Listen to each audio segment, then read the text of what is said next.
This is a great honor for every fan of the Dallas Cowboys. I'm honored to be in the NFL.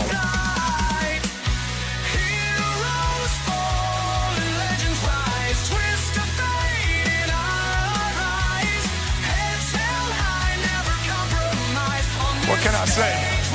Mamba out.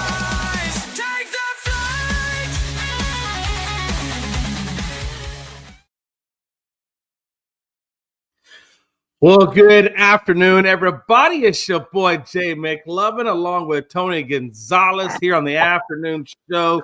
We were about an hour away from the start of the postseason playoffs continuing.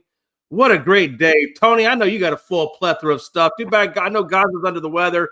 We hope he feels better really, really soon because we want to get it back in here as soon as possible to talk sports. But guys, if you're out there, we're thinking about you, bro. Hope you feel better. And Frankie, I fully expect when we talk about the Yankees to see your presence in the show. And if not, it's okay. Without further ado, let me pass the baton over to my boy, Tony. Okay, well, let's get started right with the baseball. First game yesterday was supposed to start a little earlier, but had a little rain problems with Seattle and Detroit. They're in Detroit. Well, Seattle won the game 8-4. Pretty good ball game. Seattle, to me, looks like they've got control of this series now. I mean, they lost home field, losing that first game, but then they come right back to Detroit and get it back. So I think that they're in a good place right now with this series. And in the other game, we had Toronto and the Yankees. And Toronto got off to a very fast start, and the Yankees made a great comeback and took control of that game and won 9-6. Interesting game. I thought the Yankees were in trouble there the way things started off. I'm sure you probably did too. Well, let's talk about the Seattle-Detroit game. What you think of that game, Jay? Yeah, what did I think about that? I felt Seattle came to play and Detroit decided to just stay back in Detroit and not come. Not that they didn't play. I don't want to take that too far, but 8-4, that was obviously a lot of pitching issues. And I got to be honest, man, with Seattle, when them dudes start clicking offensively, it's hard to stop them, Tony. It is hard to stop that Seattle Mariners team when they start clicking. Crawford, obviously, in the third inning is when they got him started. Single to left, Rosa Serrano, single to center, and obviously a bunch of runs scored during that third inning. Yeah, man, I felt like Detroit just did not have enough pitching and or hitting to stop them. I kind of felt like Seattle just kind of – you said I felt like Seattle controlled the game. I felt like Gilbert did a good job pitching. And Gilbert's a good pitcher. And I'll be honest with you, I don't know who they got on the mound tonight. I know it's not Wu. So if I got a feeling if Toronto is going to get back into this, it's going to be in tonight's game, Tony. Well, for tonight with Seattle and Detroit, you've got for Seattle, Bryce Miller. And for Detroit, you got Casey Mize. Yeah. And you said who is Seattle going with? They're going Bryce Miller. This game's going to start here just a little bit at 3:08. Bryce Miller. Okay. And Bryce Miller has played well in this postseason. I don't really know a lot about Mize. I don't know if you know anything more than I do about him. I know he pitched the other series. I will tell you, I thought it was interesting if you watched the game the other night that when Dumper hit the 61, the dude that got it had a shirt that says Dumper hit 61 here and he hit 61. So boy took off the shirt and said Dumper hit 62 here. I mean, that dude came prepared to get it, and Dumper didn't disappoint. Seattle at home right now is just really, really tough, and I don't know that Detroit has enough magic in that body of theirs to muster it up to get it tonight. I think there's a good possibility Seattle could end it tonight. Either way, I think even if they tie, Tony, to be honest with you, I think this is Seattle's series to lose. Well, this game's at Detroit, so if this game is at Detroit, and if Detroit wins, it goes back to Seattle. I'm sorry, Detroit. I apologize. Yeah, it goes back to Seattle, so Seattle does have the home field again. That's right. Yeah, I'm sorry. But yeah, I think I like Seattle to take it today. I think they close it out. That's my opinion. Let's move on to Toronto and the Yankees. Man, Toronto got off to a fast start. I didn't see a lot of this game. I seen more of the Seattle game because I had to work last night, so I didn't get to see a lot of the Yankee game. But I kept track of it, man. And they were down, several runs, and then next thing I know, boom, boom, boom, they're tied. Boom, boom, boom, they're ahead, and just kept going. So sounded like the Yankees bats got going, and they needed to. I know today in their game, it's at 7:08. They've got the rookie pitcher who pitched very well the last time, Cam Schindler, so whatever it is, how you pronounce that name, Schindler, against Toronto, and I think Toronto's going kind of a weird move to me. I think they're going to bullpen game. I think they're going Lewis Varland to start, and they're doing a bullpen game.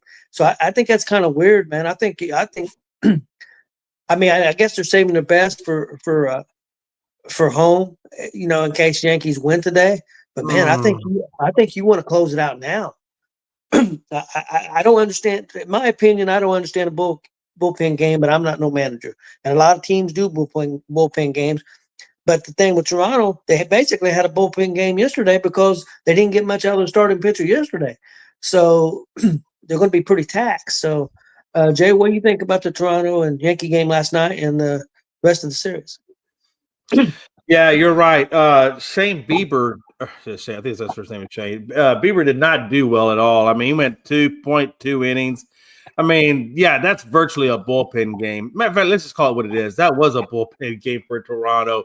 So the fact that they're going to do back-to-back bullpen games to me is crazy. I think that's a recipe for just handing basically the tie over to New York, and then, hoping that you can pull it out in game 5, which I think that's a risky move on their part. If it was me, I would definitely have whoever my best pitchers available, that would be getting the start tonight because I want to wrap this series up and get some time off and get ready for the next one. I think you're playing Russian roulette with the Yankees by doing that. This is a team that can get hot, and if you turn that minimum up too much on the Yankees, you may not be able to overcome it. So that's a big that's a crazy move on their part. One of the biggest notable headlines out of this was, I know in the MVP race, it was between a lot of people were voting for Dumper, a lot of people were voting for Aaron Judge. I gotta tell you, man, I know it's a regular season award, but right now, Dumper is just doing everything to show you that he really is. Whether it's regular season or not, it's still he is the MVP. And kudos to Judge, by the way. Judge got that 3-run home run in last night's game, which he needed to do because the biggest knock on Judge is great in the regular season, kind of disappears a little bit in the playoffs, maybe kind of like James Harden was with the Houston Rockets. And that's my problem for Aaron. He never really has been the guy to carry this team in postseason greatness that we've seen from the likes of a Derek Jeter or a Reggie Jackson or whoever else you want to name beyond that, do for the Yankees. And so I think this was a first in his career. This was actually a defining moment for Aaron Judge and his legacy, because up until then, he had really been kind of a guy that wasn't really there for you in the postseason, but was all about you in the regular season. And that was the thing that separated him from Dumper. Dumper did what he did in the regular season and carried that bad boy right over into the postseason because Dumper don't look anywhere near as slowing down. No, what's up, Joe? He's looking really good. What do you think happens today? I kind of like the Yankees. The rookie proved on the first round that the stage went too big for him, and he looked really good. I expect the same thing for him. I think Toronto loses this game, and I think we go back to Toronto for a game 5.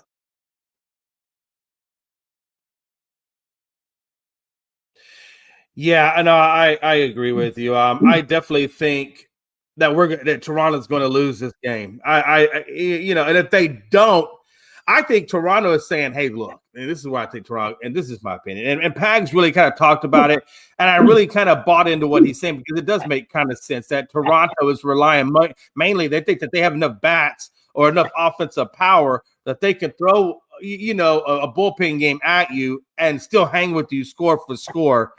And I think that's their approach to it, and I don't think that's going to happen like they think it's going to happen because Toronto has had the highest batting average in the league, but even still, I don't think it's going to pan out well for them. So I do see this going 5 games, Tony. And I don't even know who was the Yankees put on the mound tonight. They're putting that rookie Cam Schindler.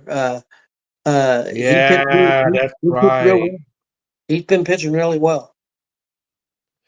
Well, let's see. The last game he pitched. When was the last time Schindler pitched? It was in the wild card, wasn't it? Yeah, and he pitched really well.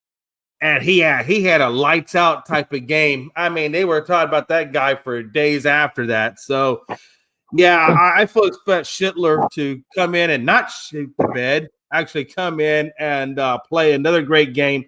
And I think Toronto, if they are relying on those bats, them bats are going to have to come alive tonight because I don't think the bullpen is going to get it done. Man, it's going to be a high hit count for the Yankees, and we'll see how much of that hit count they convert into runs.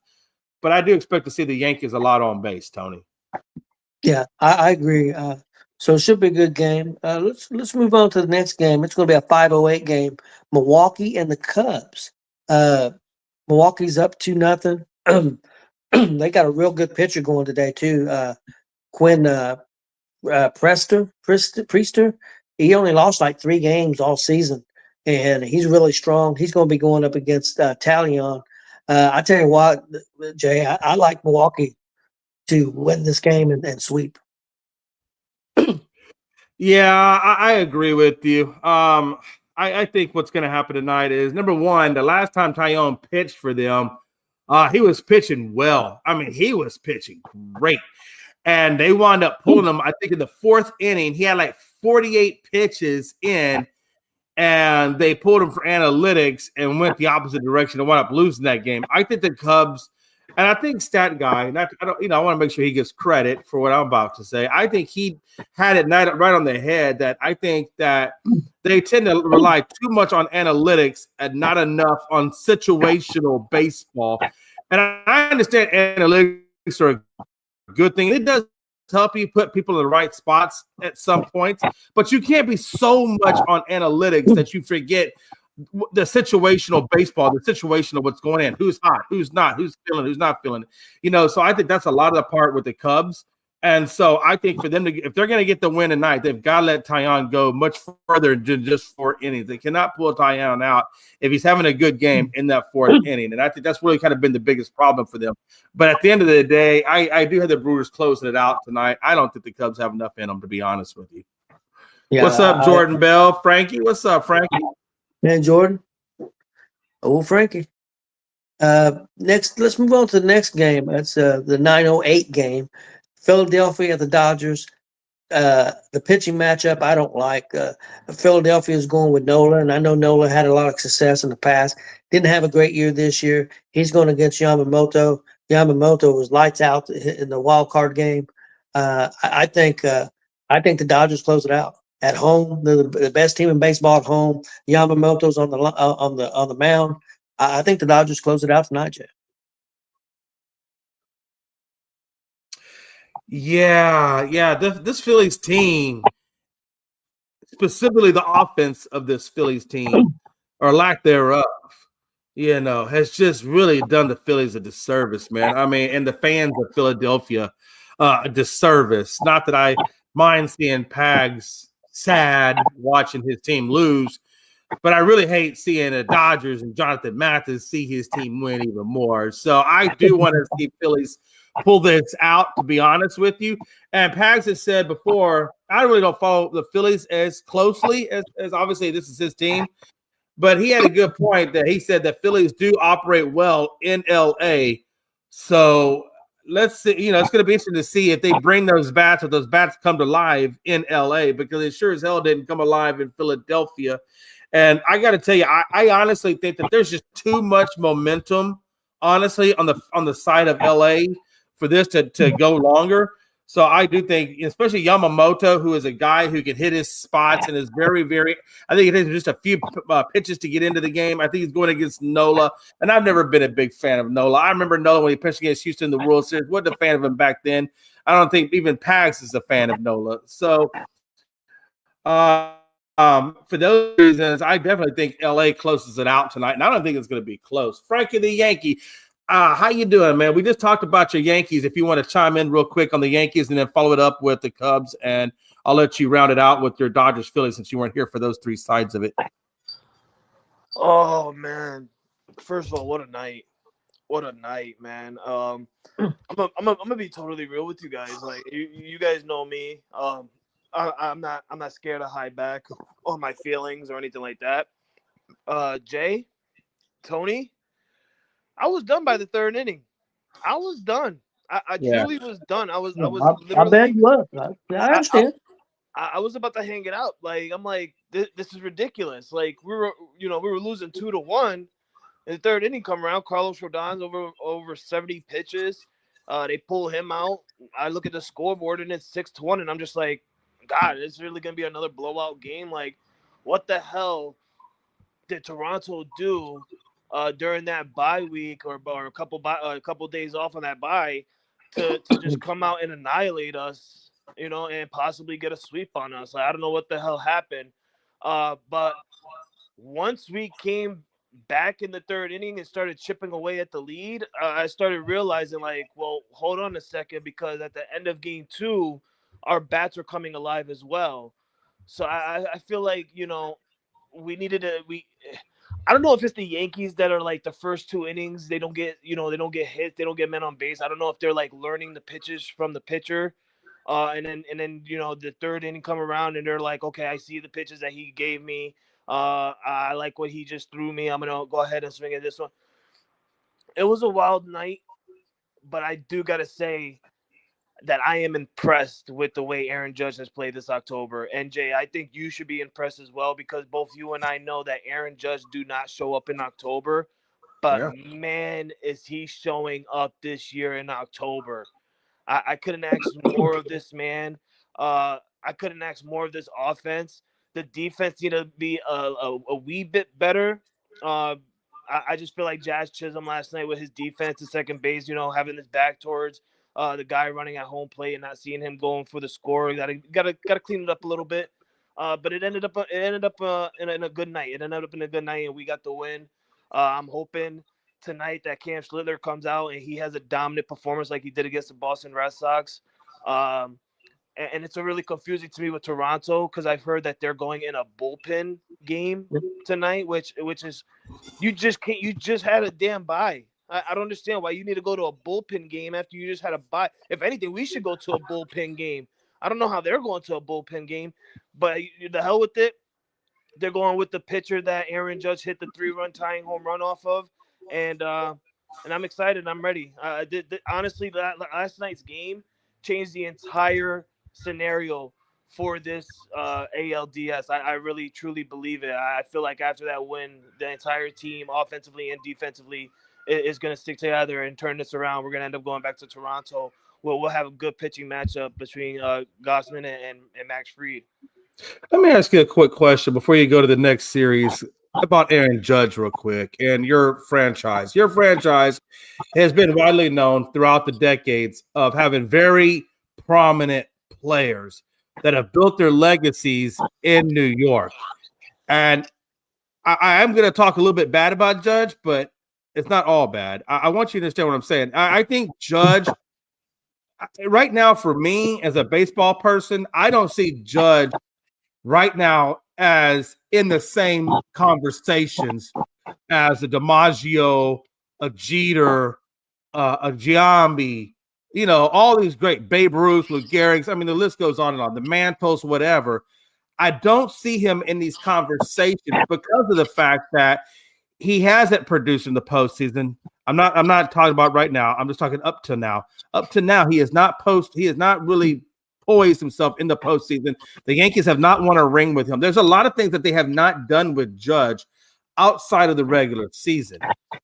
If he doesn't, if Aaron Judge does not ever get a ring with this organization, do you ever see him? I cannot ever really put him in the conversations as the great of New York. I think he's a good player, but if he doesn't come away with the win, or if he doesn't really produce in the postseason like all the other Yankee greats have, I think you almost got to take him out. If he retires and that never comes to fruition, I think you got to take him out of that conversation as a Yankee or as a Yankee great. You know what I mean? No. No, and I understand what you're trying to say. I just don't think that's true because let's flip it to football for a minute, right? Let's literally the topic or the discussion that you're saying right now. You could say the same thing about Dan Marino, right? Dan Marino was a great football quarterback who's never won a Super Bowl ring. Do you consider him as not great Dolphin? For not winning a Super Bowl. I think you misunderstand what I'm saying. If you ask me if is Dan Marino one of the greatest Miami Dolphins ever played the game, yeah, I'm gonna put him in there because let's be honest, outside of the 72 Dolphins, ain't nobody ever been to the Super Bowl, right? Out of the 72 Dolphins and Dan Marino. So it's a very short list of people for him to be compared to, right? Maybe Mark Duper, things like that. I get it. But when you look at the Yankees organization, that's just not the case. Your standard of producing elite athletes that have done elite things in baseball, Judge for me has not met that standard for which they set. So I don't see how you could put him in those conversations, which I don't think he's accomplished with the Yankees organization what they have. Right? Well, You can say Dan Marino has because he got him to the Super Bowl. And not many quarterbacks have gotten the Dolphins to a Super Bowl. So that's why I say that's not really a fair comparison. I feel the way you're trying to say it is because Aaron Judge haven't produced in the past in October and winning a World Series wouldn't put him up there with the great legacies of you know Joe what I mean? DiMaggio. But you can't say that because he's putting up numbers. He's got the numbers. He's breaking the records. He's got the regular season numbers. And I understand he doesn't have a ring, but there's many players out there that had great success and great numbers and great Octobers and still ended up ringless. There's players out there who has no rings but has numbers and has success because of what they've done in the game. You can still be a great and still not have a ring. I mean, that's one of the accomplishments you want in your life. I'm not sitting here saying, not defending you or going up against you. It's just my thought. You can be great and be ringless, but the main thing as a child growing up and becoming a professional league player, that's what you want, right? You want to have the numbers, and then you want to obviously have the rings. That's what every person wants. And I feel the same way. I say it all the time. If you don't have the rings, it don't count. But to me, I feel like I don't know what it is with Judge, and I can't fully defend him because this is honestly the first time I've seen a really good Aaron Judge in October. Honestly, it really is. So like, I don't know if I can. But hold on, stop right there because that really is the crux of the point I was trying to make. I feel like Aaron Judge, for me, for him to be in that conversation of DiMaggio or Babe Ruth or Gehrig or any of those guys, right? You got to, number one, be able to produce consistently in the postseason like they did, and then you have to have the accolades after that as well. And I just don't see him, like you said, this is the first step I've seen from Aaron Judge to put him in a conversation, right? He's producing right now. We'll see if he gets a ring, but I need a lot more to see of this going in the future from him in postseason play because there's just not enough postseason play from him in a good way that for me can put him in that. I almost feel like it's kind of disrespectful to put him in those conversations because he just hasn't accomplished in the postseason what those guys have accomplished. So I almost feel like it kind of cuts them short by putting him in that conversation. That's just my opinion. And we'll put a sidebar in it because we got a lot more to talk about. And I guarantee you, one of the evening recaps, me and Frankie, or when Frankie does Frankie the Yankee, we'll pick this conversation back up. And we'll go a little bit further with it, but I'm sure Tony wanted to say. I think Tony wanted to put his 2 thoughts into this. Yeah, real quick. The only thing I want to say, I had a question first before. How many seasons has Judge played with the Yankees? His whole career since 2015, 2016. So he's been there 10 years. Okay. Yeah. I wasn't for sure how many years he had put in there. Yeah, I mean, I think he's going to be a great. I don't know if he's going to be considered in the list of the top 5 or 6 greatest Yankees. Now that could change. What if they win a World Series this year, win a World Series next year, win a World Series next year? So it's still kind of a work in progress. I get what you're saying, Jay. I mean, yeah. Of course, I went around with Garrett, the guy that I think of when I think Yankees, and of course that because I was growing up at that time, it was Mr. October, Reggie Jackson. I mean, that's what I think of because I went around with Garrick and those guys. So that's a name that comes to my mind. But I think Judge is great, and he's going to be considered one of the greatest. I just don't know if he'll be a top 3 or top 4, but he could be. I think He still could be. if you put him in an organization, if you put Judge in Seattle, had Judge started his career in Seattle, you can absolutely make the case that he's a great player for Seattle. He's one of the greatest players ever to play in Seattle, and nobody's going to say nothing about it. But Frankie, I think the problem I'm running into with your organization, because we're the Yankees. Yeah, you just had so many dominant players that to put him in those conversations, as good as Judge is, it's hard for him to crack that upper echelon of players because he just hasn't done what they've done in the postseason. Any other team, we wouldn't be talking about this. Yes. But the fact that he's part of a member of the Yankees organization, 27 titles, and all the greats that have done great things in the postseason, damn near story-like, epic-like conversations. Judge isn't in those conversations. He doesn't have the epicness that the other great, like the Lou Gehrig's, DiMaggio's, and all those the Jeters. I mean, let's be honest. He doesn't have that resume yet. He's still working. He's still building his resume, and maybe eventually he will get there. But as of today, like if his career ended today, nah, I don't have him in those conversations. Well, I'll tell you what. If the Yankees were to win the World Series this year, I think people will have to change the narrative. And if Judge continues to do what he's doing right now, all the way to the World Series and winning the World Series, then I think people will start having to change the narrative because he actually changed his October form. He's getting hits. He's finally got the home run that he needed in this postseason because he's already passed his career hits. He's already passed his career RBIs in the postseason, and now he's got the home run, which is no deal to me. I expect home runs from Aaron Judge. I'm just surprised it took this long. But if it continues to happen and we do win a World Series, I do expect people to at least change their narrative ways of Aaron Judge because to me Aaron Judge is a good ball player. I don't give a damn what anybody says. He could have a bad October. I'm still gonna stand behind my captain. That's my dude. He'll always be my dude. But I would love to see my man win a ring, not just for us for me as a Yankee fan.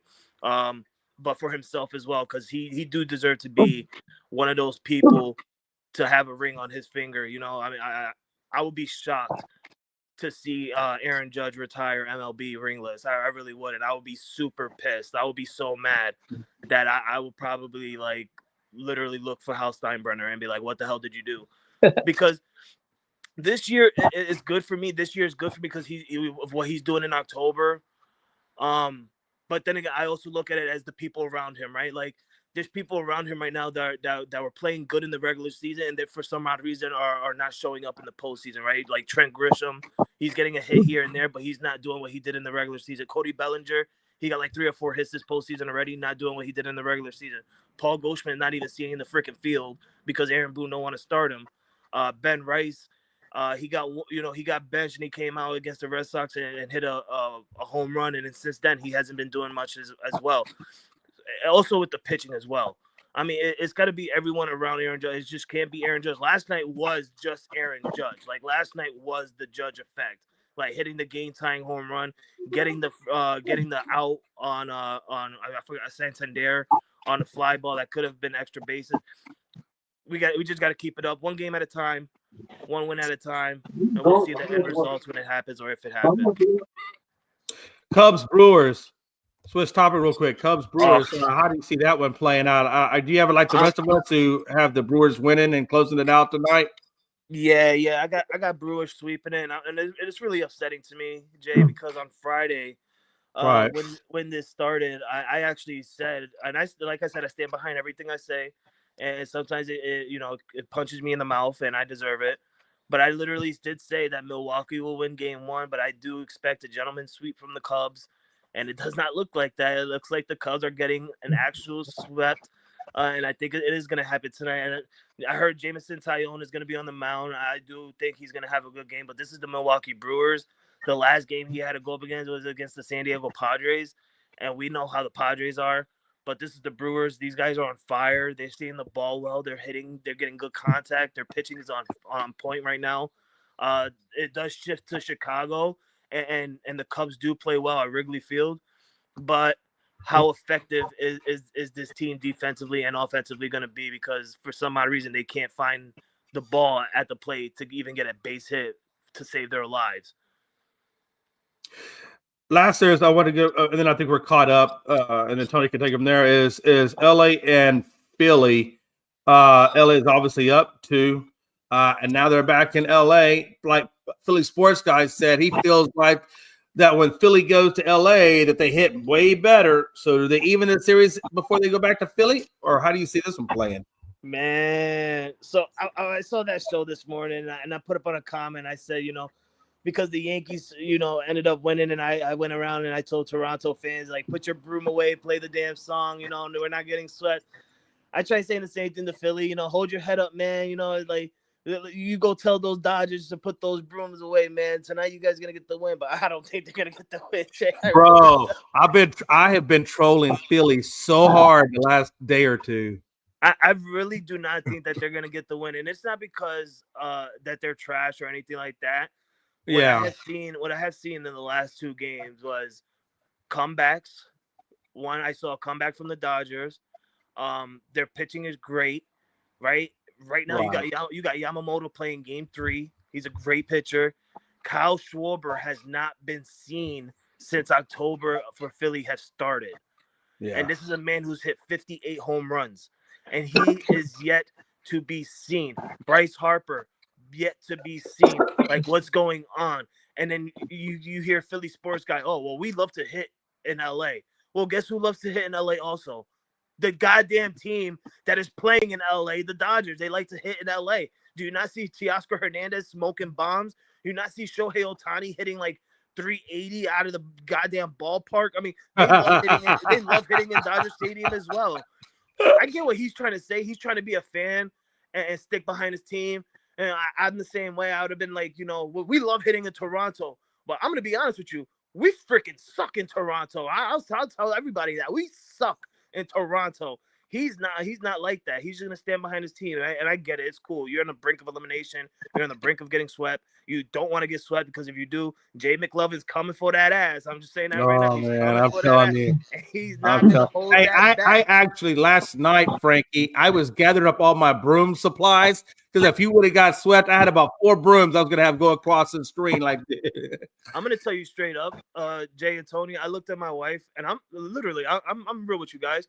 By the 3rd inning, I was pissed. I'm like, this is ridiculous. I'm over here texting my brother-in-law that I went to the game with in September, and I'm already texting him like, yo, enjoy the ALCS, man. Don't freaking ruin it for our divisions. Good luck, blah, blah, blah.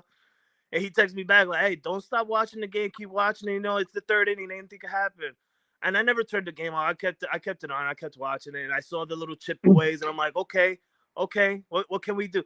Then the tie game comes on, and I'm starting to text. I'm like, oh shit, okay, thank you for not telling me to, thank you for telling me to keep watching.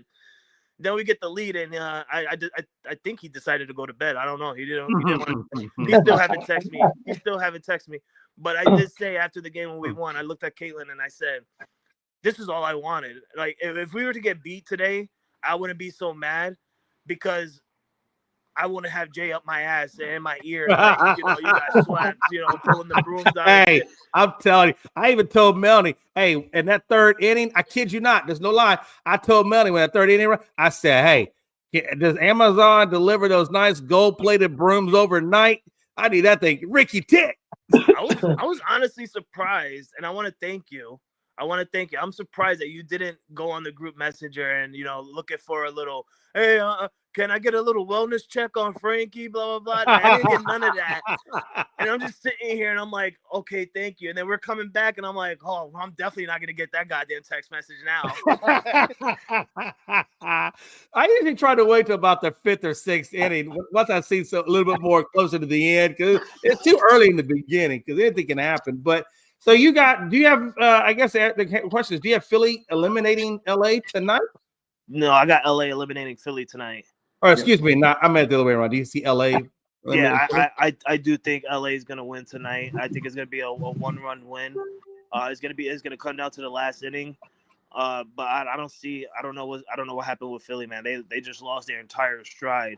And I said this to a couple people as well. I said that the Philadelphia Phillies remind me of my own team, of the Yankees.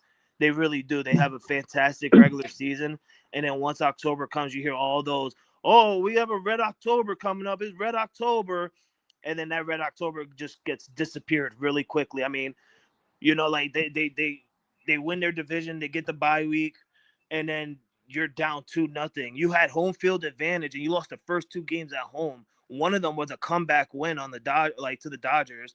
That's a no-no. And now you got to go to LA down 2-0. You have to win 2 games in LA just to go back home, or at least see if you could go back home. I don't think it's gonna happen for Philly. I feel like they lost all their momentum, and this happens when you get a bye week. It happens when your bats are hot. There's a time where it slows down, and it happened for Philly. And they look just like the Yankees to me, where they have a good regular season, then they have a shitty October. They done it before. They done it with you guys, Jay. They made it to the World Series, and then they lead 2-0, and then they disappeared and lost the World Series. Then they go to the playoffs last year, made it all the way, I think, to the NL or NLDS, and then they lose last year. Like, it happens every year to the Phillies. It's just a bad time for Philly sports in general. Oh yeah, absolutely. And I gotta tell you, man, you almost didn't get this game. If that ball was about another inch or so to the left, yeah, you ain't having this conversation. Oh yeah, that's definitely. And it's not only that one. It's not only that. I also got to, I'm gonna also thank Toronto's defense as well. You got Isaiah Falefo, who it was a ground ball from Ben Rice, and he bobbled it off his chest. He couldn't grab it to throw. Yeah, I saw that too. Then you got the shortstop or the third baseman on a pop up from Cody Bellinger or Austin Wells, and he didn't catch it. He dropped it, and it was a fair ball. And then after that, you got I think it was Aaron Judge's. I think it was Aaron Judge's hit. I'm not 100% sure, but Anthony Santander ate nothing but grass. I freaking absolutely love that moment where I saw him go for the dive and he missed the ball. And if you look really closely at his face went straight into the grass. I thought he was Bugs Bunny for a minute trying to dig a hole because he ate nothing but grass. Man, that dude did go in the dirt. Unfortunately, he wasn't lucky. He didn't come up with it, but. Tony, that's about all I got for. I guess he's wrapped up. Everybody's caught up now with their predictions. Okay, well, let's move on to some NFL guys. Let's first of all talk about Cincinnati trading for Joe Flacco. What do you guys think about that? I mean, I heard they did not check with the Giants at all about either one of their quarterbacks. That surprised me a little bit. Flacco, I think, is an improvement over the guy that they have. I don't know if it's going to be a big enough improvement. He's not mobile, and their offensive line is terrible. Flacco's got a big arm. I'm sure both those receivers are going to like that if he can get the ball out. What do you think, Jay? Is it going to make a difference? Man, so let me get this straight. You got an offensive line that can't block worth the damn, that took Burrow out of the equation, that saw Browning get lit up on his backside. You got the offense going to the line going to the left, the offensive line going to the right, leave the middle wide open. Oh boy, gets clobbered with the sack. And how is Flacco supposed to help you again? Because this dude is old as hell, can't run worth a damn. So you put a statue in a place that has no escape. Yeah, let that sink in. You know what Flacco gonna do? Flacco gonna get murdered. He's gonna be left on the injured list, and they're gonna be back to Browning, whatever dude they can fill up in there. I understand they wanted to get some experience behind there. Maybe they felt like that was the best option. But if you look at what you currently have with your offensive line, that is not the quarterback that's the right fit for that situation. You know what I'm saying? That dude, if you want Flacco to be successful, you got to have a great offensive line. You better send him to Indianapolis. Tell Danny Jones to take a break. Let Flacco play a little bit there, and then put Danny Jones back in. I mean, that's probably the only situation where he can actually be operating at a good standard. If you want to put somebody in Cincinnati, you better go get a runner. You better find somebody. Maybe go get maybe talk to Seattle and get Milroe over there, because Milroe's a pretty good runner. Or maybe you talk to Green Bay, go see if you can get Malik Willis. I think he's a pretty good, decent runner. Or maybe even talk to your boys over there in Indy and see if Anthony Richardson's available, because you damn sure know he can run. But the last person you need to put in that offense is Flacco. Would you make a trade with Cincinnati and give him Joe Milton? At this point, because I don't believe in Joe Milton either. Yeah, but it's gonna take I need a couple second rounders for him though. But yeah, I do because I already know my Cowboys. We're not doing anything this year. I'm waiting for that. I'm still waiting for the implosion, the full-on implosion. So I know for a fact my team. I don't know seriously. As a realistic person, I know that my Cowboys. We're not going anywhere. And I've been saying this I've been waiting. Hey, stock up draft picks, get draft picks, and let's go hit the draft board and see what we can find in the draft, and then we'll go from there. Because I'm telling you right now, the Cowboys are not far off from a rebuild. I still feel like they're not far off from a rebuild. You know, Jay? So no, would I trade for Dylan Miller? Yeah, absolutely. Jay, I agree with you about Flacco, but the problem is, I think they felt like they had to make a move, and I don't know if there was anybody out there with, like you said, because of the offensive line, that was going to make a difference. You know, it was going to make a big difference. But I think that they was losing the receivers. The receivers were upset on the sidelines. They were losing their team. So I think they felt like they had to make a move, you know, to do something and hope that it works out. I hope it works out for him. I hope it works out for Flacco. I hope he don't get killed. I think he might. I kind of agree with you. But one thing, Flacco is experienced, and he does have a fairly quick release. But again, I mean, you got to have time for the players to get downfield. You know, you got to have at least 3 seconds, and I don't know if he's going to get that. So we'll see what happens. Frankie, what do you think? I'm for some odd reason, and I said this last week about Cincinnati, just like you guys, they're having a bad offensive line, bad. But now, like, I look at it as you got Joe Flacco, a veteran, you know, Super Bowl winning quarterback, and to me, it looks kind of different now. And I get it. I agree with you guys. They have a bad offensive line, but like Tony said, Joe Flacco has a quick release. He's a veteran quarterback who won a Super Bowl. He's not Jake Browning. Okay, yeah. When he sees that defensive line coming at him, he's gonna do one or two things. He's gonna throw the ball away, or he's gonna throw the ball away. He's not gonna sit there and take a goddamn sack or turn the ball over, fumble it, or throw an interception just to throw the ball. He's gonna throw that ball away if he doesn't see anybody open. That's the veteran in him, and I think that's what Cincinnati looked at it and was like, okay, well, let's get somebody in here that can, you know, 1, do quick release, 2, be smart with the play ball, and then 3, you know, get us a chance to at least win some games, not blown out probably, you know, even if we do lose, let's not get blown out. You know, let's show that we're competitive. And I think that Joe Flacco can do that. He really can go in there and change the entire landscape of this Bengals team for this year. But it comes down to that offensive line, man. But then again, he's a veteran. He knows what he's got to do. He knows to run out. Obviously, he's not fast and he's not mobile. Just run out and give yourself a little extra 2 seconds. And if you don't see nobody, he's going to throw the ball away. That's the veteran in him. And I think that's what Cincinnati looked at it. Plus, the division is not really good. I mean, I know Pittsburgh's 4-1, 3-1, whatever, but Cincinnati's only 2-3. I mean, there's still time for them to make a run at the division, or maybe even a wild card. So I think it was smart to make a move. Was it the right move? I don't know, but I mean, they weren't going to get Cousins. I mean, it's too much money to spend to try to go after Kirk Cousins. And I personally like one of the Giants quarterback better, but I mean, what the hell do I know? So, you know, Tony, it was a situation. I got a metaphor for this. I'm gonna give you a visual about how I see Flacco in this situation. So the other day, you know, I got a pretty good sized dog named Blue, and he stays in the house and he monitors the door like a hawk, right? If you even get to the driveway, that motherfucker going ape shit crazy. So the UPS guy delivers a package, right? He gets up to the door. He puts, and I'm watching this, right? I'm watching this. I see him doing it. He puts the package on the ground, and as soon as he puts a package on the ground, Blue jumps up, scares the ever-living crap out of the delivery driver because Blue over there banging on the door like 125-pound animal would. And this dude hauls that. Dude, he's running so fast. He got his camera turned around taking pictures of the box because he ain't stopping. And that's what I feel like. He got to a point where I said, hey, come back. He's really gentle. The guy said, fuck no, I'm out of here. And that dude got this hard. That's the way I feel about Flacco. I feel like Flacco is going to go to the line He's going to say the word hike, go, route, whatever it is he does. That boy's going to give him the ball, and that offensive or that defensive line is going to come at him like Blue came at the door, and that dude going to be running for the locker room saying, hell no.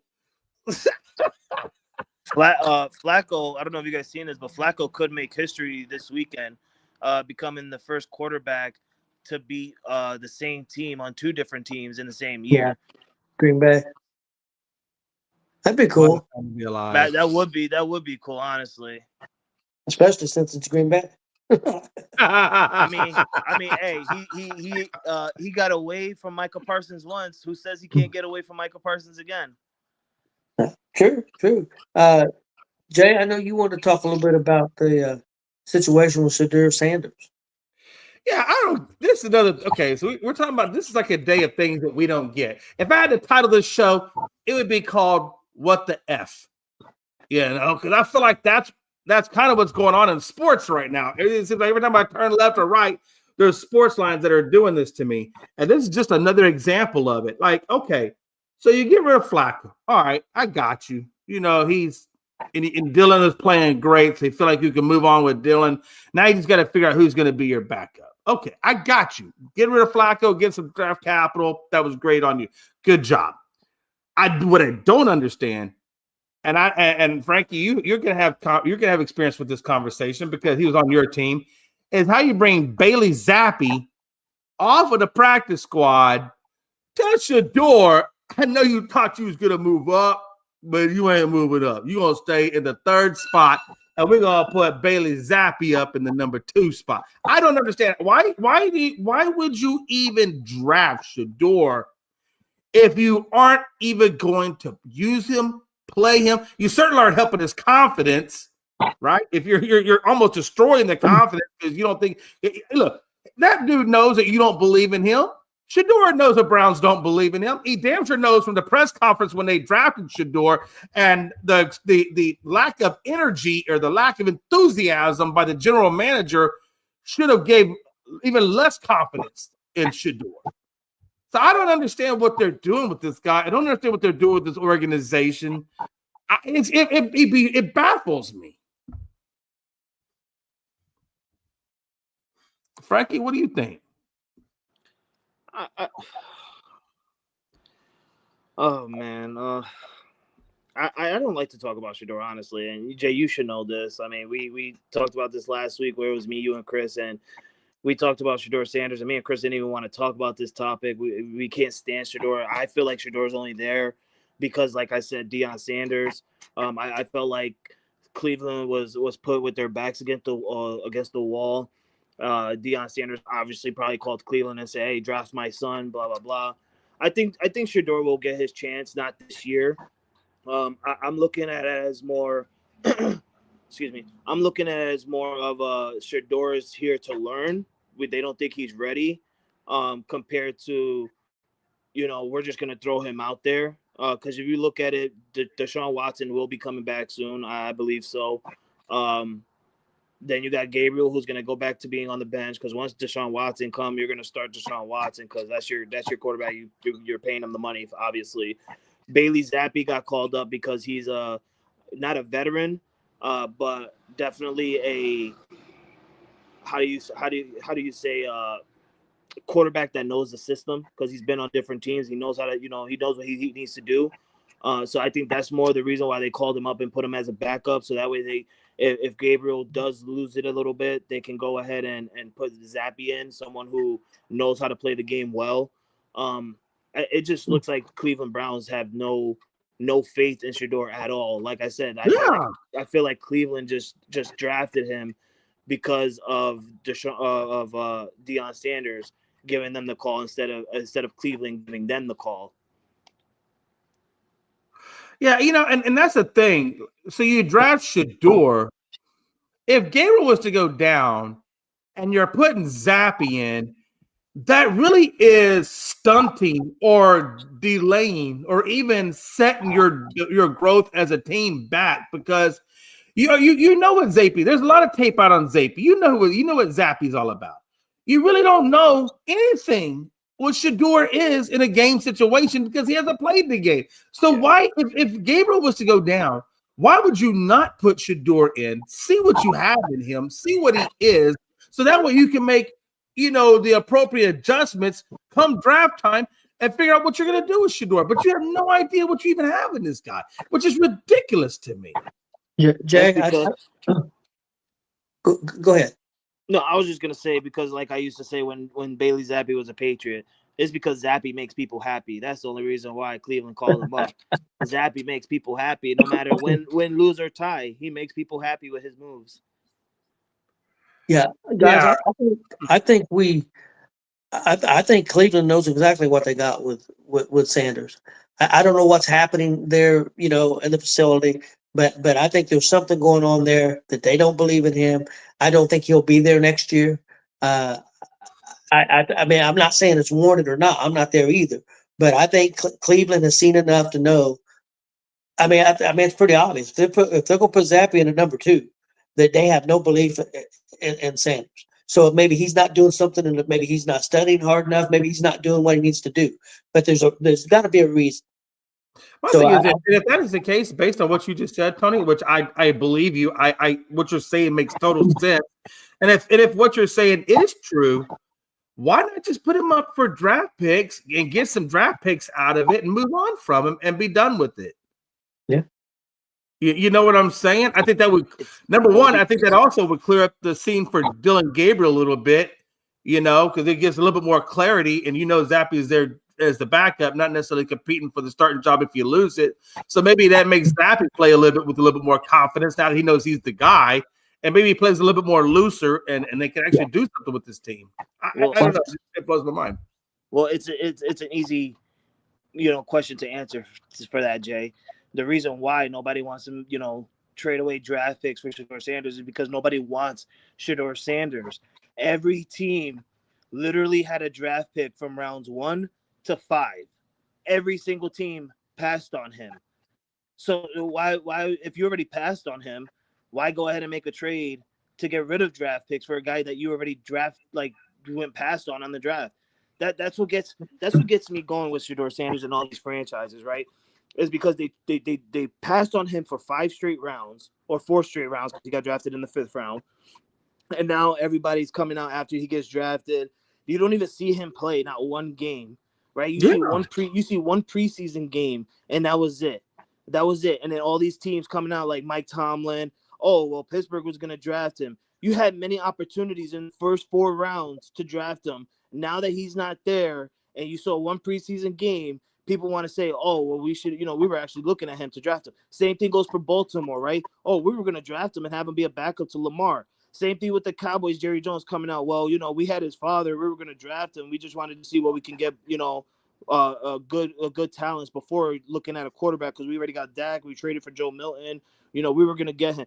It's ridiculous that everybody want to come out and say, well, we were going to get him at the draft. I don't want to hear that shit. Y'all had 4 rounds, maybe even 4.5 because he didn't go in the beginning of the 5th round. So you had like 4.5 rounds to go ahead and draft him, and you didn't. And now that's the answer to the question that you just asked, Jay. Why no team is, go ahead and trade for him and give up draft picks? Nobody wants to give up draft picks for a player that they just skipped out on 4.5 rounds for.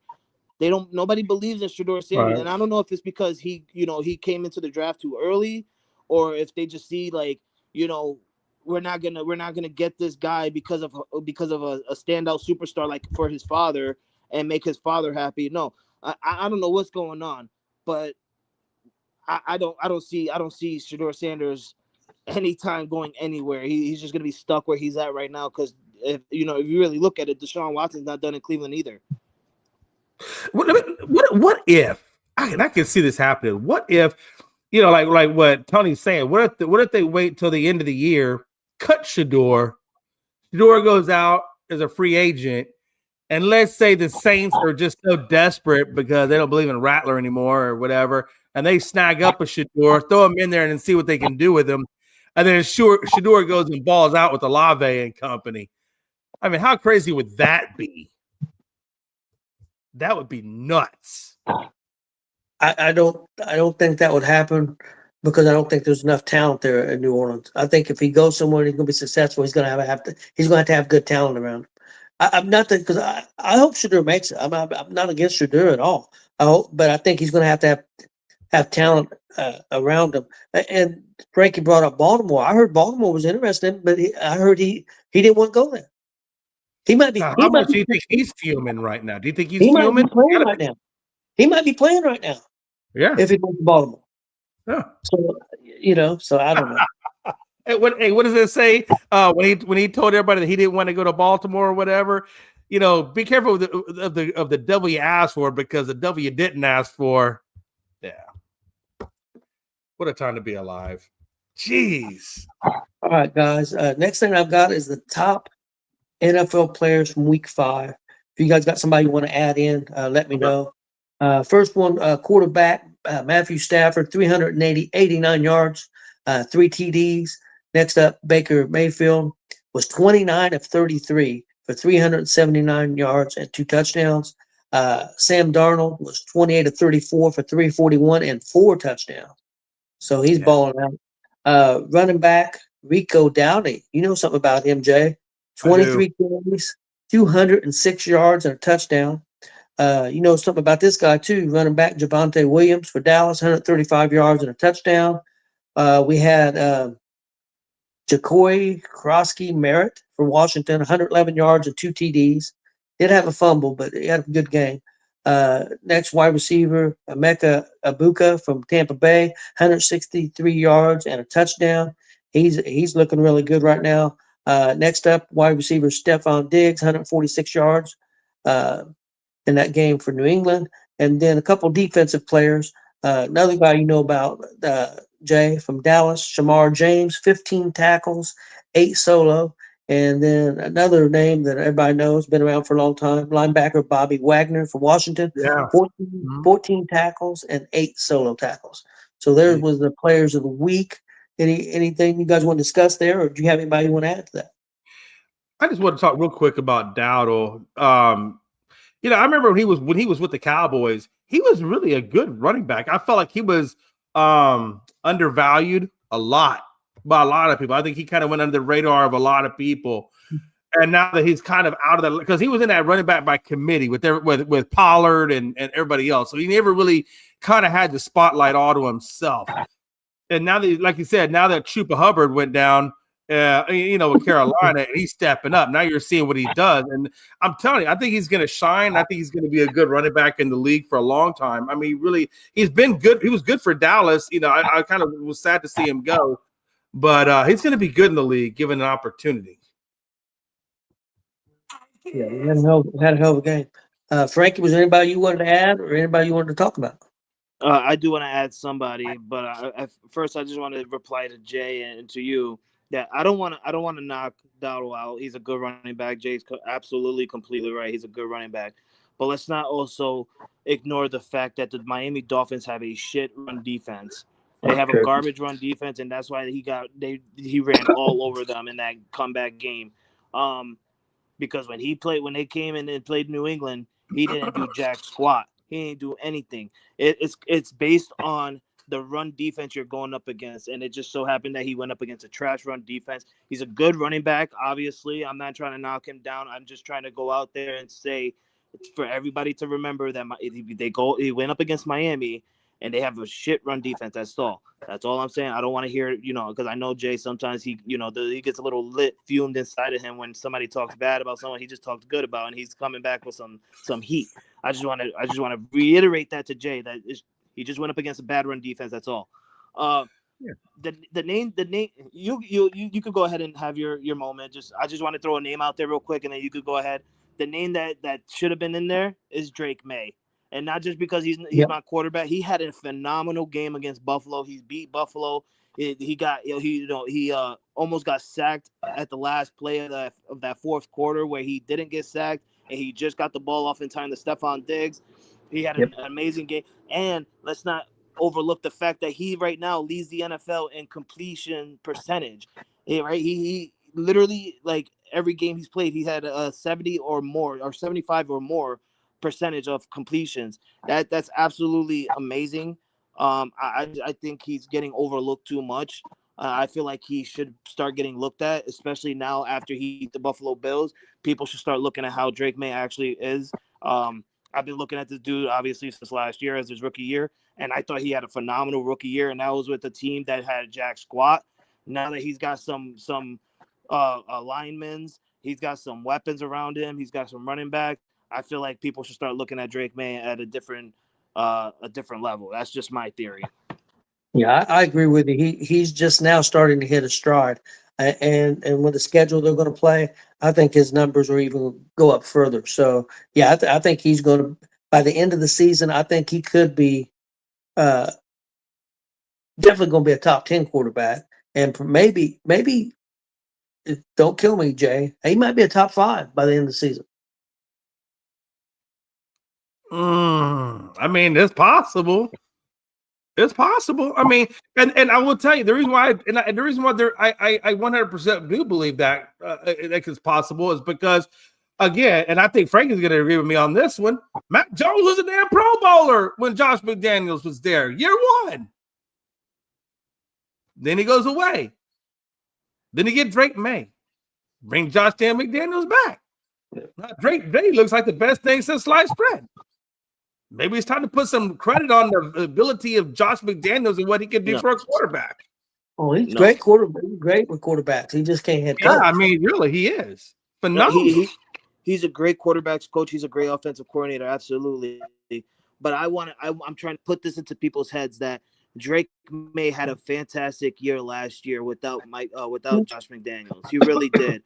I understand some people don't look at it that way because they didn't see much of Drake May, and the Patriots wasn't, they didn't look how they looked this year, but he did in number wise as a quarterback. He did have a great season last year as a rookie, and mind you, he did start by week 4. He came in and he started for the Patriots.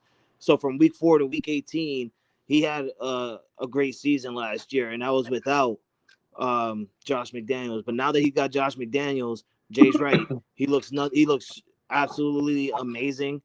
Mike McDaniels is Josh McDaniels is a quarterback whisperer, and I was super happy to have Josh McDaniels back because I said it before that on Mac Jones rookie season, he went to he took us to the playoffs. Imagine what he's gonna do with Drake May, who to me, I feel like Drake May plays better than Mac Jones. Yeah, I will say this about Drake May. Number one, you got to put some respect on his name now at this point because you just went against the Buffalo Bills and defeated them, and now they are no longer undefeated. So that's a hell of an opponent to go up against. And to come away with the win when absolutely nobody was going to pick Patriots over the Bills. That just wasn't going to happen. And the fact that y'all did go in there and you did win. And the crazy thing about it was Drake made 273, like you said, 22 of 30. So he only had 8 missed balls, but he didn't have any touchdowns. He didn't have any interceptions either. And he gave you 50 yards on the ground. I don't know if he got a touchdown out of it. I know he gave you 50. Did he give you a touchdown out of that? No, 12. No, I apologize. he 12. I was thinking Josh Allen. I apologize. But I guess what I'm saying is that was more of a team effort beating the Bills than it was Drake May. But I don't want to take anything away from Drake May because, again, your quarterback could cost you the game too by turnovers. He didn't do any turnovers. So I thought he did a great job facilitating that offense. And ultimately, it was the defense obviously that obviously did a little good, but that was definitely a team effort and win over Buffalo. Yeah. Tony, you know what pisses me off is when Joe goes on the comments when I'm talking about my quarterback and he wants to try and talk trash. But then when Jay is praising my team for once in so many years on my quarterback, he wants to come out and be like, "Oh, hey, Jay, I picked the Patriots on my parlay." Like, shut up, Joe. Listen, Joe. You wouldn't have picked the Patriots on your parlay if I wouldn't have told you to. I'm the one who came out and I said, hold on, Frankie. Hold on 1 second. Just 1 second. Frankie, hold on 1 second. The reason I'm telling you to hold on is you got to give Joe some love today. Joe has taken, and I'm asking you why. Joe has taken a lot of flack from Brad on the other show about the Eagles and Dallas, and he's taking a lot of flack. So today is give love to Joe Day. That's what today is. It's give love to Joe Day. Now, give a little bit of love. Now, Joe, I gotta tell you, but at the same time, you can't tell somebody to swing on your nuts when I'm asking to give you love. But, I'm just saying, yeah, you can't do that, Joe. First of I'm all, trying to help you out. First of all, he spelled his last name wrong. All right. I understand it's May, but his last name is with the E. All right. Add the E next time. All right. And I'm not trying to knock him down. I'm not saying nothing bad. I'm not like Brad. All right. I'm in that comments when I see him and Brad go at it. I really am. But all I'm saying is, Joe, I'm the one who told you, yes, pick the Patriots on your parlay. Jay even knows I went an entire week saying I'm 100% confident that we were going to go in there and beat the Bills. I told you, Joe, that there was only one player that came into mind on the injury report to where it was up to your choice to pick them or not, which was Milton Williams, and yet he still ended up playing. But if it wasn't for me, Joe, you wouldn't have picked the Patriots on your parlay. You would have probably picked the Bills, and it would have ruined your parlay even worse. Now, I remember you said that your parlay got messed up because the Chargers lost to Washington or something like that. I forgot. But still, the team that you asked me for, I gave it to you, and you won it. So give my team some goddamn credit. Hey, see, even Joe said, you're right, Frankie. You did tell him. Okay, now we put that to bed. All right. Woo! I thought I was gonna have to break out some lubrication. It's about to get hot and steamy. Lubrication? Filled. You bring out lubrication for hots? What? Oh yeah, because friction. What do you need when you have friction? If you don't put oil in your car, which gives lubrication, what happens, Tony? I don't know. You gotta ask Diddy. I don't want to talk about lubrication with Jay. So let's move on. Let's move on. Let's go on to the hot seat, guys. I got 5 questions here. Right. The first question is Jacksonville for real? Jay. Yeah, I hate to say it, but man, I definitely had them. I did not see this Jacksonville team coming out. Now, up until now, I've been saying, well, they did go up against the Texans, man, but the Texans didn't play well. But they went up against the Chiefs and handled business against Mahomes. And I think at this point now, whatever Cohen has told his team, or whatever he's done with the adjustments. I know one of the biggest adjustments he did was on offensive line, and you can see it now with the way Lawrence is playing and so forth. But yeah, you got to put some serious credit now on Jacksonville. I think they are for real. Frankie. Yeah, I went all 5 weeks or 4 weeks before this one coming up saying I don't believe in Jacksonville. I literally, when I saw their record on the TV screen during the game, I'm like, damn, they're really 3-1. Then I had to look at who they beat, and then I'm like, oh well, that's why. But after seeing what they just did against the Chiefs and being down, they started the game being down 14-0. They came back and won it. I think they're for real. Trevor Lawrence, he could be the real deal right now this year with this Jacksonville Jaguars team. My wife looked at him on his birthday that night and said, "Whoa, he's ugly." And I'm like, they call him Sunshine. He plays in the Sunshine State. They call him Sunshine, and he came out and it was dark time that night, but he got the win on his birthday, and he said, "Let the sun shine, baby. Let the sun shine." Yeah, I think they're for real. And sometimes, a team can just get the breaks. I mean, perfect example is when Lawrence fell down and nobody touches him and he gets up and runs in for a touchdown. Sometimes it's just your time. And looks like they're getting the breaks right now. And the other thing for me, and I hate it because no matter if they're good or not, they always find a way to beat the Colts. And here we are. I was hoping Kansas City beat them because, I wanted to get another game behind the Colts to not be tied with them because Jacksonville always plays the Colts tough. So, yeah, I think Jacksonville for real. You know what I think is crazy? And Tony, you could go on after this is I want everybody to think about this for a real quick second. You have Trevor Lawrence, who just beat Patrick Mahomes, Drake May, who just beat Josh Allen, and you got Bo Nix, who just beat Jalen Hurts. That's incredible. That's that's crazy to me that I think of those names and see the quarterback comparison and how different they are from each other. And these young bucks are beating. I can't even say that. I can't even call these guys old bucks yet because they just about to start hitting their prime too. So it's kind of weird that these 3 little quarterbacks that just came into the league not so long ago are beating these guys who've literally been to AFC championships, who's been to NFC Championship, who's been to the Super Bowl, who's won Super Bowls. I mean, it's crazy. Yeah, it is. Yeah, I didn't think about that way. That's a good point. Yeah, That is a good point. Yeah. Guys, my next question. Can Washington be a Super Bowl contender this year? Jay? I'm gonna say no, not yet. They don't have McLaurin back yet. I don't know that this team fully 100% has enough pieces to compete with, Philadelphia for one, and then some of the other tougher teams that are out there. I still think they have a little bit more growth to do. I still think Jaden Daniels has a little bit more growth to do. This team still has to put at least another one or two pieces. I would say at least. Definitely. Maybe another wide. I like Debo and I like McLaurin, but I feel like they need that third one. I feel like they need that third wide receiver or tight end or whatever. Well, they got Zach Ertz. He really only a tight end, but definitely, I just don't think they're quite there yet, Tony. I feel like they're just either a piece away or just a little bit more experience away. I would say I would definitely think they're Super Bowl contenders within the next, maybe 1 to 2 years. I felt that way too. And then I seen them play the Chargers, and their defense played really well. With Chargers struggled with offense at times, so I understand that. But they moved the ball really well on the Chargers defense, and that is the Chargers' strong point.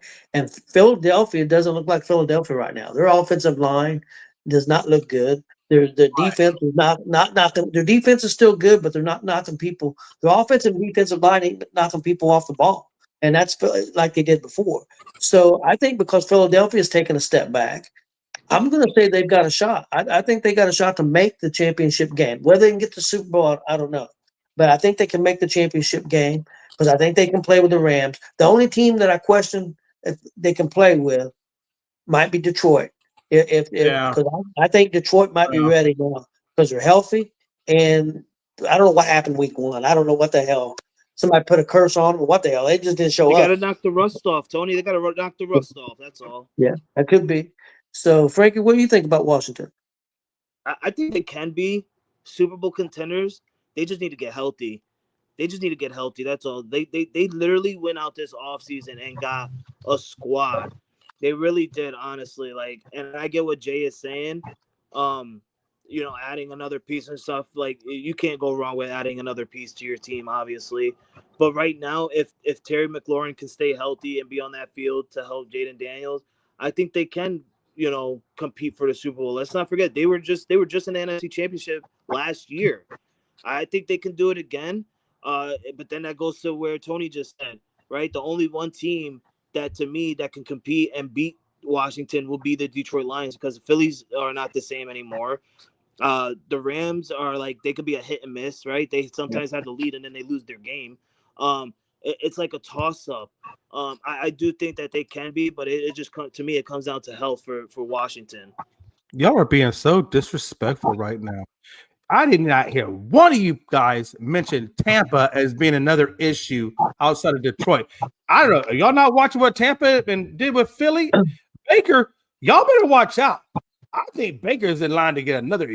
I think he's going to be the highest paid quarterback when it comes time for him to re-up. The way he's playing right now, the way that dude is playing, the way he's got this team looking. Remember back when Baker first got there and this team was 7-9 and went into the playoffs? This ain't the same Tampa team. This team is playing, guys, and don't overlook them. I promise you, Tampa's going to be the one that people are going to overlook and is going to stick them in the ass. I believe in Tampa Bay's offense. I don't believe in their defense, Jay. I will say this about Tampa. The Patriots do play Tampa this year, and I will tell you this: that if Tampa beats New England, because I think we can beat Tampa because, like Tony said, their defense is not as good as people think, right? The only reason why Baker's looking good is because he's doing it without Mike Evans. Mike Evans is hurt. He's winning without Mike Evans. He's throwing 350 yards. He's getting 3 or more touchdowns. That's good. That's great. But if you, to me, it is just to me because we play them. If they beat us, I will look at Tampa in a different way. I really would. Yeah, and I still don't really know what to make of this 49ers team yet. Their record is 4-1. I I just don't know if I have enough belief in this 49ers team, right? And I don't know. There's just something in the back of my mind that's just telling me, Jay, I don't know about this 49ers. I know they're 4-1, but I don't know about them yet. Well, you got to give them credit with all the injuries they got. They're 4-1. Hell yeah. You have to give them credit. That's Mac Jones for you. That's Mac Jones. They would be 4-1 if it wasn't for Mac Jones 3-0. I'll tell you what. If Mac Jones keeps playing like that, guys, and I know Chris would probably choke me, but I wouldn't be shocked if they don't. I know they just signed Purdy. They may move on from him and trade his ass and play with Mac Jones. I would not be shocked. I'm not predicting it's going to happen. I'm just saying I wouldn't be shocked if it happened. What I would see what that is so Mac Jones is good. When Purdy comes back, I got to imagine that he's going to be on a short leash. They're going to really be evaluating him because now they know, hey, this Mac Jones kid, he's played some good games and he's kept us alive 4-1. You're right. Why would you take the hot hand off? But when Purdy comes back, they just gave him all that money. They're going to put him back in there. It's just going to happen. But I got a feeling if he struggles again or things don't go the way they should go, I wouldn't be surprised if he gets the hook and they throw Mac Jones in there and then and then if that happens, then yeah, I could see possibly maybe Purdy getting put on the auction block. Okay, guys. My next question is Kansas City in trouble? I believe they're 2-3, and they play Detroit this week. Let Frankie take this one. Frankie, you take this one first. You go first. Oh man, that defense is about to get smoked, yo. I don't listen. Kansas City's defense is completely shattered. They're like literally. I don't know what's going on. What I saw Chris Jones do against like Trevor Lawrence is like literally right there about to run into you, and you just stop moving. Like I seen Chris Jones stop moving. He literally could have reached out over the lineman and literally grabbed Trevor Lawrence. That's how close Trevor Lawrence was to him. And Chris Jones just stopped moving, stopped running, stopped doing whatever. This defense is in trouble. You just let Jacksonville come back and beat you when you're up 14-0. You're literally not looking good this year. Your offense is still not looking good this year. I don't know what's going on. I don't know if it's the defense and the players, because Steve Spagnuolo is one of the greatest defensive coordinators to me since I've been watching football. All right, this man has won multiple Super Bowls as a defensive coordinator. I think he leads NFL with 5 Super Bowl wins as a defensive coordinator, because he got 3 with Kansas City and 2 with the Giants. This man is an absolutely great coach and a defensive coordinator. So I don't know if it's the play calling on his end or if it's just the players giving up on the field. But this defense is absolutely not showing up for Kansas City. The offense is there. They're clicking. They're just starting. Because let's not forget, they're getting Rashid Rice coming back soon from suspension. The defense needs to step up and figure out what the hell they're going to do the rest of this year. Because right now you're going up against a red-hot Detroit Lions offense. They're just going to – Jared Goff and Amon St. Brown, they're just going to go off on this defense. I can't wait. It's going to be amazing. I'm just glad that my team finally has a better record than the Chiefs. I haven't seen my team have a better record than the Chiefs this early in the season since we had Tom Brady and Rob Gronkowski. Oh, man. And people are going to make excuses for Kansas City. Well, we didn't have Worthy and we didn't have Rice. I don't want to hear that shit. And the reason I'm going to say that is because look at San Francisco. We just talked about San Francisco being completely decimated, and they found ways to win games. Even the quarterback's been out for San Francisco. Now, here you are. You got Mahomes. People think he's one of the He's greatest the next Tom Brady, right? Yeah, go ahead, say it, Tony. They try to compare him. Next Tom Brady, and you are having trouble winning games. So I don't want no excuses. Those other people's had injuries too, so that's not an excuse. Say that shit with your heart, Tony. Say that shit with your heart. You can't beat Tom Brady. Tom Brady made no names out of name people. Like he made people. Tom Brady is the greatest quarterback of all time, and I don't think that's ever going to change. Well, but hey. And that's hard for me to say because I'm a big Peyton Manning fan. And Peyton Manning, Peyton Manning's one of the greatest of all time. But you know what? You know who kept Peyton Manning from being the greatest of all time? Fucking Tom Brady. You know what, Jay? Hold on, because this is about to be a moment right here, and I'm so sad that Chris isn't here. Tony, can you please say that one more time? Just say it one more time for me. Tom Brady is. No, we're not gonna let him say it. No, let him say it. Don't do that. Come on, because he's about to. I can't let Tony say that. Tony, don't say it. Let him say it. Let him say it. I have no problem telling the truth. He's about to get something out of me that he never probably thought he would get. Say it for me, Tony. Tom Brady is the greatest quarterback of all time, and that's never going to change. I don't think Oh my anybody. God! I don't You think know anybody's what? going to beat him.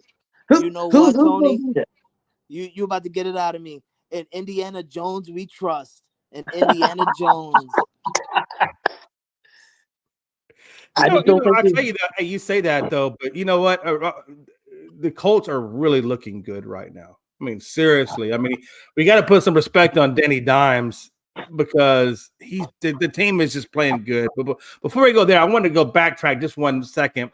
You know, if you look at the game, Patrick Mahomes played a good game. He didn't lose that game for the Chiefs. Like you said, you're right, it was a defense. And before we go any further, last time I checked, Tom Brady don't play on defense. Tom Brady don't play wide receiver. Tom Brady don't play running back. And Tom Brady sure as hell don't play offensive line. Now, I'm not here to take anything away from Tom Brady. He's a great quarterback, no doubt. Elite, best we've seen as of right now. As of right now, to this date, I'll give you that love. Tom Brady is the best we've seen as of right now, as of this date. Now, I always say, just because you say one guy is this, that, and the other, there's always going to somebody that's going to beat Tom Brady at some point. It just happens. History will always repeat itself. It is, and it's okay. And the next generation needs their Tom Brady too, so it's great. But with that being said, let's not say that Patrick Mahomes can't be as good as Tom Brady because his defense let him down. I think that's just a travesty because if Tom Brady's defense lets him down, I don't care how good Tom Brady plays, he's still going to lose a game without a defense. You just can't do it. So I don't want to put that narrative out there that Patrick Mahomes can't be better than Tom Brady because Patrick Mahomes' defense let him down. That's doing it just justice to him. You know, so that's almost goes back to the Aaron Judge. Well, Aaron Judge don't have no ring, so he can't be. All of that ties in, right? All of it ties in. So I don't know. I don't want to get on the bandwagon to say that Patrick Mahomes can't be better than Tom Brady simply because his defense didn't show up that. I think that's just doing him a disservice. That's not where we were going with it. Where we were going was Tony saying how, you know, Kansas City Chiefs fans are going to make the excuse of, well, we didn't have this person because he was hurt. Then we didn't have this person because he was suspended. You know, right. Going to change. All we were trying to say was we didn't want to hear that shit because realistically, Tom Brady, that happened in the same situation where he had a year without Rob Gronkowski and he still made it to a Super Bowl and won it. I mean, Tom Brady himself was suspended 4 games, came back, still went to the Super Bowl and won it. So, I mean, that we're not saying that, you know, Patrick Mahomes can't be the next Tom Brady because he can. Obviously, he won 3 Super Bowl rings. He's already been in the league for 8 years. I mean, he only has 4 more left to go. But at the same time, I mean, you know, Tom Brady loses one guy, and I understand Gronk. I understand how big Gronk is to that organization. So I don't want to put that narrative out there that I'm saying that about Gronkowski. But I also know that you guys have a way of making the most out of nothing. And a lot of that somebody goes to Belichick, a lot of it goes to Brady. But, you know, just not having one guy out there, Tom Brady should still be able to win. And Patrick Mahomes, if Travis Kelce was there, Patrick Mahomes should still be able to win with whoever he has on the field. You know, I mean, so I don't want to put that narrative out there that just because you have injury. Look at the Astros. Jesus, we had 17 players on the IR. We never had one. Alvarez went out at the end. Pena went out. All of our players were dropping as we're trying to get into the wild card race at that point. So, I mean, it happens. Injuries happen. You can't avoid that. Yeah, that's true. Guys, I got a couple more questions. Next one is, are the Broncos for real? They had a big comeback win. I think they scored 17 points in the fourth quarter on Philadelphia. Philadelphia's defense had a collapse. But I think the Broncos are ahead in the division now. I think they're 3-2. They got a really good defense. Their offense is still a question for me. I think there's still a receiver and maybe still a running back away. I don't know. I'm not convinced on the running back they got yet. I'm not saying he won't be good. I still got questions. I still think they're missing. I know Sutton's pretty good, Cortland Sutton. I still think they're missing another receiver, another go-to guy. But is Denver for real? Could they win this division with Kansas City dropping off? Chargers offense is not stepping up. Could Denver be for real? Frankie? Yeah, I think they can be for real. Honestly, like you just said, Kansas City is not looking the same. They're dropping down. You got the Chargers who are not looking good, you know, as of late since losing to the Giants. And then I keep forgetting who's the other team that's in that division. I think it's Raiders. yeah, and then the Raiders are the Raiders. I honestly, I'm so mad we had to play them first in the year when they were fully healthy. Because like if we would have played them now, it would have been amazing. But it is what it is. So yeah, they really can walk away with this division with Sean Payton's great mind as a defensive minded coach, and then you got Bo Nix who actually trained and worked with Drew Brees during the offseason before this season started. So I mean, like you said, Tony, they could be like a weapon away, wide receiver away, but I do think this year they can walk away with this division. Honestly, they really could. Yeah, I think they could, especially with that defense. Jay? Yeah, this Broncos team is looking really nice. Honestly, Sean Payton, since he's taken over, he purged the people he needed to purge. He's bringing in the people he wants to bring in, and he is turning that organization around, obviously for the better. Yeah, you're right. They're in a perfect time right now. You got the Chiefs that don't look like, as Joe said, and I'll put this up here. He said Chiefs don't look like the same team, and they don't. They don't look like the same team defensively or offensively. So, yeah, with the Chiefs taking a back step, the Chargers, man, they're in a bad way right now. And now that they've lost Omari and Hampton, I don't know how long Omari and Hampton is done for. But Harris is done for this season. So they literally have no run game at this point. Zero. And without a run game, I don't care. You're not going to go anywhere. So I definitely had the Chargers fading back at least until Omari and Hampton. I don't know. Maybe is Omari and Hampton, is he done for the season? I didn't even catch what his injury was, but I know he's out. I know he's out. I'm not sure. And I know they've had a big injury on the offensive line too. And that's been telling also. So they got to get the offensive line back. And I agree with you. The running game and could when we're starting to see injuries, and it usually happens every year with the Chargers. And how long has Keenan Allen ever played a whole season for the Chargers? So I don't think he has. Literally, I don't think he ever has. And I told you, remember I told you, Tony? I told you at the beginning of the season, everybody's talking about the Chargers. And I said they look great. And after that first game, I said they are great. I said, but the problem with the Chargers is those damn teams cannot stay healthy to save their lives. There has been the plague on the Chargers for as long as I can see. Now, everybody talks about the Houston conditioning program. Now I'm starting to question, why aren't we questioning the LA Chargers medical and conditioning staffs? Because I don't know. It just seems like everybody gets hurt. Bosa, Khalil Mack, Herbert, Keenan Allen, what was that? Palmer, Williams, Harris, and now Omari and Hampton. I mean, the list just goes on and on. Nobody can stay healthy on this damn team. That's why I can't ever get behind the Chargers when people are talking good about them, is because the injury bug just kills them every time. And because of that, I definitely see this being the Broncos division until somebody says differently. Yeah, I'm not going to count KC out completely, but I think the Broncos have a good chance with that defense. Yeah. Got one last question, guys. We already talked about it a little bit, but I did want to ask, because the division is not super strong, does Flacco make a difference? I'll go real quick. Mine's going to be short and simple. I already told you, dude's a statue when it needs to be a gazelle. And so for that reason, I say no. He has no chance. I'm going to say, because I'm not convinced on Pittsburgh yet completely. I think he can make a difference. No, they're not going to the Super Bowl or anything like that. But I still think they can get back into the playoff hunt with Flacco, because I think maybe a 500 record may win that division, or maybe just a couple games over 500.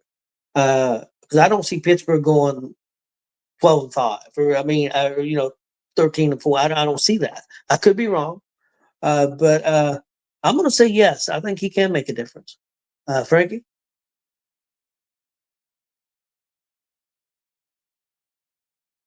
Maybe Frankie. I think Frankie took a sabbatical. Okay. Sorry, my kids just got off the bus. I'm sorry. You can move on. I'll be right back. Okay. Well, that's all I had, Jay. That's all I had to. He might have what said. Have a nice day. Okay. All right. Well, Okay. what was? I'm sorry. What was your question? Well, we was just asking. We already talked about it, but I was just asking. The last question was: does Flacco make a difference? Oh yeah, I think he does make a difference a little bit. Like we said earlier, it's going to come down to the offensive line and if they can protect him. But as a veteran quarterback who's won a Super Bowl, I do expect some experience out of this offense now. Either he's a quick release, like you said earlier, Tony, and like I said earlier as well. What's smart about him and it's smart about this move is instead of having a quarterback back there like Jake Browning and just giving up and dropping down for a sack and loss of yards, or just throwing the ball and turning it over on interceptions or fumbles. Joe Flacco is going to run out of the pocket. If he doesn't see nothing, he's going to throw the ball away and just take the down, rather than taking a loss of yards and giving up sacks or giving up turnovers on fumbles or interceptions. I think it's a smart move getting a veteran quarterback like Joe Flacco. I really do. So I do expect a difference in this Cincinnati Bengals offense. I just want to do one thing, real quick, Tony. Number one, Seattle's up 1-0, and Detroit just got a player on first base with 2 outs, and his name is Derek Dingler. If that's not a close relation to Dirk Diggler, I don't know what is. I seen it. I said, is his last name really Dingler? Because that looks a lot like Diggler. But anyway, he's trash. That's trash postseason. That's trash postseason numbers of .095 batting average in the postseason. That's just bad. And and you're on Detroit, so I don't want to hear people be like, "Oh, well, that's the ALDS." No, he went through the wild card. That's 3 straight games against Cleveland, and now this is the 3rd or 4th game against the Mariners, and you're not even hitting 100. That's bad. Get this guy on the bench. I'm pretty sure you can find someone else on the bench hitting better. Don't worry, he popped out, was once and done. It's going to be interesting to see what that lowers his average to a .90. be interesting to see what Detroit can do against Miller, because Miller was 2-0 against them this year and was pretty much unhittable. Detroit couldn't do anything with him, so we'll see if they can get something going. Jay, does this like sting in your heart a bit to see Seattle like on the brink of making it to the ALCS for the first time since 2001? Like, does it hurt because it is a division rival? And I know not really. It would.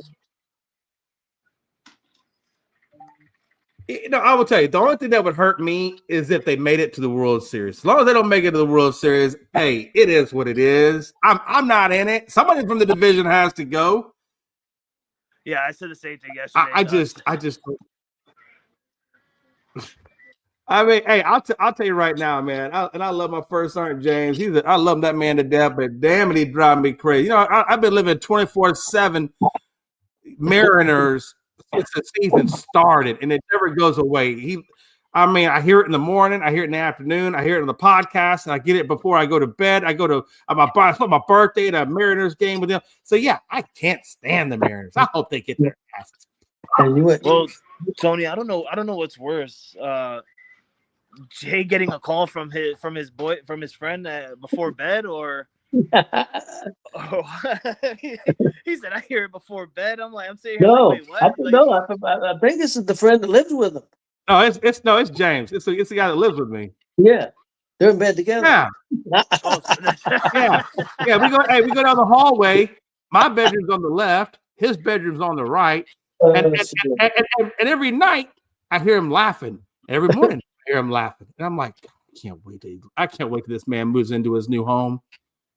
Well, he's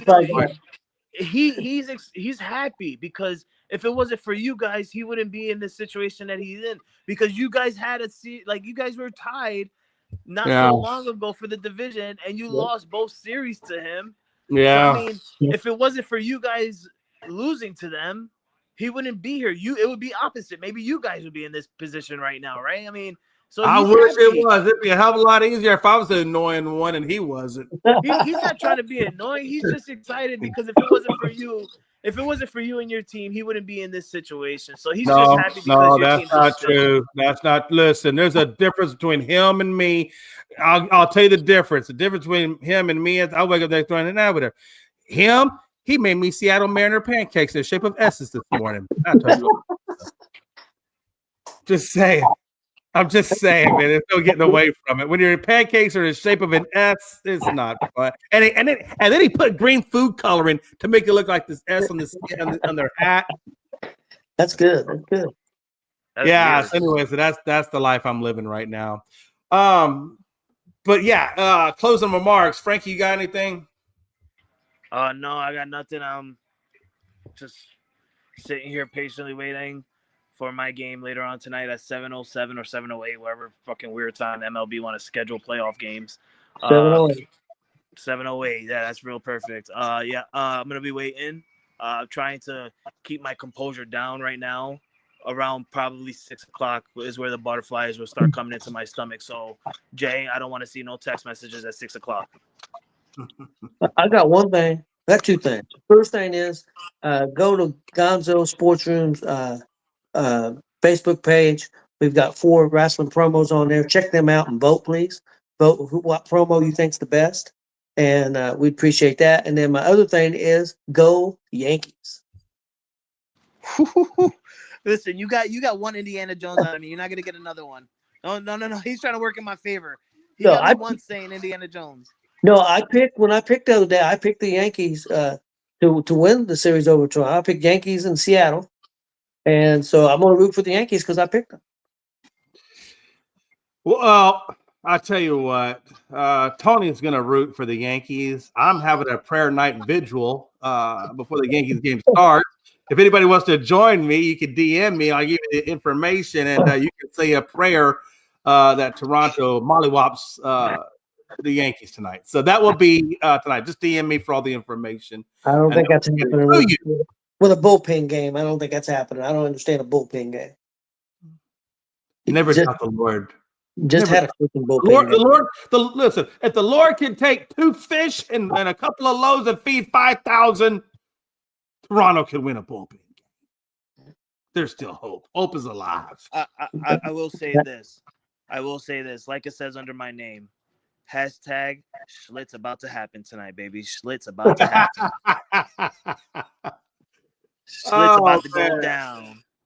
Hey, if you guys have enjoyed today's content, make sure you give us a like and subscribe on Gonzo's Sports Room YouTube page, as well as Elite Sports and Entertainment Network's YouTube page, ESEN for short. And again, make sure you go over to Gonzo Sports Room's Facebook page and check out those promos.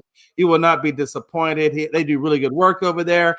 And until next time, it's your boy J McLovin saying one and only one thing: Yankees suck.